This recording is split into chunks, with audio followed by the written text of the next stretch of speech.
throughout the whole of human history until 100 years ago, when medicine began, nobody knew what they died of. Exactly. They just didn't feel very well and weren't able to walk, perhaps so much. Oh, got a pain in the side. And then one day they died. God.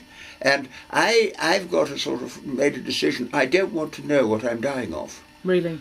I don't want to particularly die. I don't mind dying particularly, but I don't mind being dead, something like that. But I don't want to know why. And therefore I don't want diagnoses. It's a funny thing to say. My wife was like the opposite. She would get onto the internet and follow every detail of her condition. And she'd frighten the consultants because the poor guy was very busy. And she'd go and say, I see that yesterday the University of Texas discovered a drug that might be helpful in our case. And the guy looked so nervous. But I don't want to know that. I don't mind, as I say, what is bound to happen.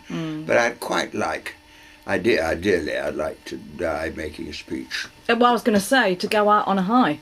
I go out on a high. I don't want dementia, I must say. Oh, God. There is a place in Switzerland you probably know of called Dignitas, where you can go and they kill you. And I read a lovely story of a man who booked to go to Dignitas and then cancelled because he was afraid of flying. And I thought, after what all a wonderful confusion of mind. It would have been cheaper to die flying than it would have been to pay Dignitas to polish you off. But you have to laugh about everything, really. I think the death of a child. Somebody once said the death of a child is one of the worst things that can happen to you. But old people have to go, and so you'd like to... I heard a lovely story about two old men in their an old man and an old woman in their 90s who went to a lawyer and said, we want to get a divorce. At 90? A divorce at 90. Well, we wanted to wait till the children were dead. And the other joke was that two people of 90 who went to get married. They said, get married at 90? Well, we don't want to, but our parents insist. Oh, laughter help. You're not filming all this, are you? Well, this is for me now. Oh, this is for me. This is privately for me. But in terms of, I think it's an interesting one, Tony. It's like, what do you sense will happen to you once you are dead? Well, you just don't know, do you? Do you have any sense? You have no idea what happened. My mother, in her old age, she died, lived in an old people's home near here. She thought she would meet her husband, my father, and my brother was killed in the war. She thought she would, and I didn't try to dissuade her. And to be quite candid, you just don't know. I mean, you think of the miracle of life. The miracle of survival is minimal, if you will. But at what age would you meet them? Would you meet them when they were old, or when they were young, or when you knew them, when they were ill, or when they were... You just can't think about it. But I think that, in a way, is what makes life rather, exciting, you know, the puzzles. And that's why religions grew, because they're the unanswerables. And people look for an answer to give them security. And each religion has produced its own answer in different... parts of the world at different periods in history, and I think the mythology of it all is rather nice, and I like going to funerals because you meet a lot of people you haven't seen for a long time, and you hear things about Aunt Emily you never knew when she was alive, and so I find funeral and weddings and christenings, as we call them, and all that, they're rather nice, and you have to have celebrations. But if you read the prayers and the hymns, what we're asked to say in the Christian church is absurd. But it's just... It's ritual. It's the recitation. It's a chant. Yes. And once I saw that, I was not that I was ever tempted by Dawkins, but Dawkins, you know, this man who hates... He's just got a hatred of anything that can't be explained scientifically. But you can't explain...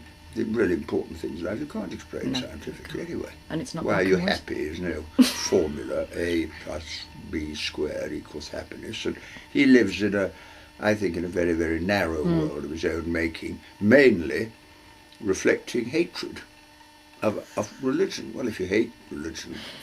Is that not a reflection of what's going on inside as well? Well, I don't want to be his psychoanalyst, but I mean a man who whose mainspring is hate of anything, any person or any idea, seems to me to be missing out on what he could be, which is a positive force in the world. Yeah. And who would you... I know we shared this last time, Tony. Who have been your mentors, would you say? that you've Well, my admired? mother and my father, and I I probably mentioned this to we met before, the moral leaders in my generation, not one have been European, Gandhi, Mandela, Tutu, I think Paul Robeson, the American singer, whom I knew was the son of a slave, and somebody else I quoted, may have mentioned it to when we met before, Bobby Sands, who was the Irish Republican who died of a hunger strike, and he said before he died, he said, our revenge will be the laughter of our children.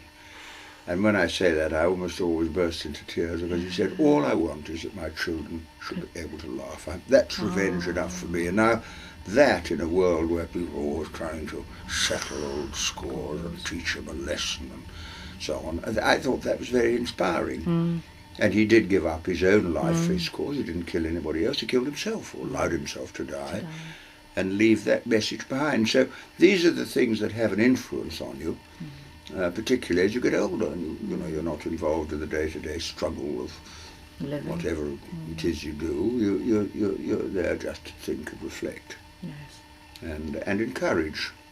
I think encouragement's the most important thing in the world. You were saying, would you say that's, I was going to say, I've got here, what is your truth? What would you like to leave, well, not leave behind, how do you want to be remembered? Well, I don't, I'm not looking for a legacy of any kind, but if people feel they got something out of you, then what you leave is in them, not in you, it's in them.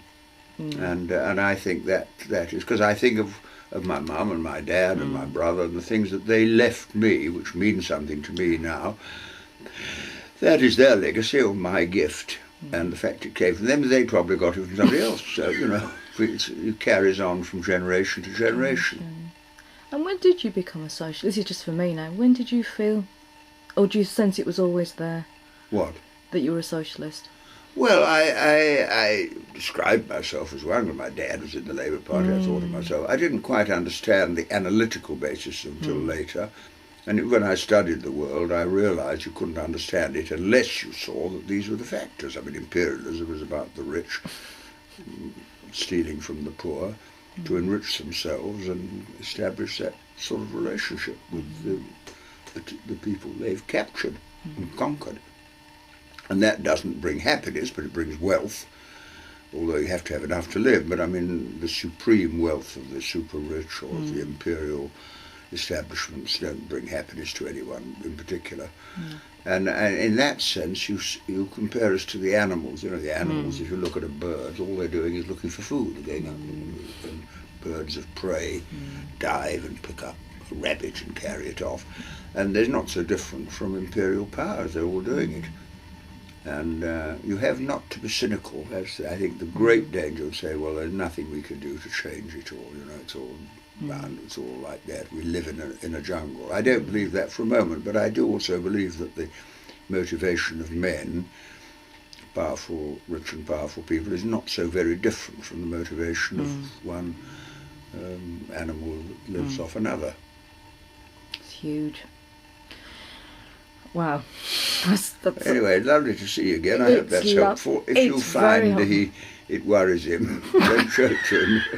No, I think it will bring him a lot of comfort, Tony. And thank you. You told me what he did and I've forgotten. He worked for, IMI, ICI? ICI? Well, he worked for IMI, which was Imperial Metal Industries, which was the subsidiary of IMI, yes. And he worked for them for, 20 plus years, and that was his life. All we heard was IMI, IMI, IMI, until Maggie Thatcher came along and, in his words, cut my throat because the recession hit. Yes, I see. So it was experience. Oh, yeah. Well, I think all my ideas come out of my experience, and education helps you to understand your own experience. One of the reasons I keep a diary is because you get 3 bites at your own experience when it happens. Then at night, when the pressure's off, you put it down, so you get a second bite, and read it later and realise you were wrong. And that's the third and most valuable bite at your own experience. It's the reflection. But I can't say books have helped me, but I don't think you're converted to something by a book. No. You're converted to something that happens to you that a book helps you to understand. And I'm in the oral tradition. I've learned everything by listening, and everything I put out is by speaking. I mean, published, 20 books, and I haven't written any of them. People think, oh, we had a ghostwriter, but I don't mean I haven't written them. I've just spoken them into the diary, has been typed up, or speeches that have been typed up. So my form of communication is oral. And to begin with, I was a bit guilty about that, because you go to literary festivals and all these people who've read books, meeting people who've written books, and I've got it all from listening. I was going to say you like my Richard, because he said, I've never read a book. Who said that? My husband. Oh, really? He has, but he's not. No. Well, I don't get it mainly from that. I have to do a massive reading. Yeah. But I don't actually... No. It's through life experience, all the radios he puts it Radio 4. Yeah, well, that's very good, yeah. And of course, when you see some, probably said this to you before, when you say something to me, I look to myself, does she know what she's talking about? Does she believe what she's saying? Why is she saying it? Why is she saying it to me? Why is she saying it to me now? So I'm getting a multiplicity of impressions from the words. But if I simply read what you just said to me, I wouldn't know who you were, why you were. And you see, before printing, everything was oral, wasn't it? All the Bible stories were oral. I suppose a few people scribbled things down. But it was all oral. Yeah. And that's why mythology is such fun, because it's a story amplified and developed and created and made better. But it's real. It is real. But if we'd had a sort of day-by-day record of everything that Muhammad had said or Buddha had said, it might not be all that interesting. It's the snippets. And I have one more question to ask you, Tony. Remember the last time this is for me now, the last time I saw you, I was feeling rather, oh gosh, what am I going to do? I'm feeling all stuck. Well, since having my article published, that's published now,